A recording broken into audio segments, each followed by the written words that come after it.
नमस्कार मंडळी, कसे आहात?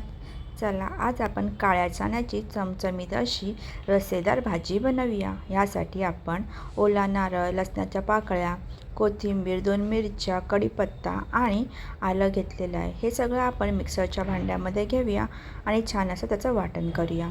कुकर गरम करूया, त्याच्यामध्ये तेल घालूया। तेल गरम झालं की मोहरी, जिरं, कांदा छान परतून घेऊया आणि वाटलेलं वाटण त्याच्यामध्ये घालूया। लाल तिखट, हळद, गरम मसाला घालून त्याच्यात थोडं चवीनुसार मीठ घालायचं आहे। हे सगळं आपण मिश्रण छान असं परतून घ्यायचं आहे। टोमॅटो घालून छान तेल सुटून द्यायचं आहे वाटणाला आणि एक वाफ काढायची आहे। वाफ आल्यानंतर त्याच्यात आपण जे चणे भिजवलेले ते घालून घ्यायचं आहे। पाणी घालून घ्यायचं आहे आणि कुकरला मीडियम गॅसवरती 3 ते 4 अशा शिट्या करून घ्यायच्या आहेत।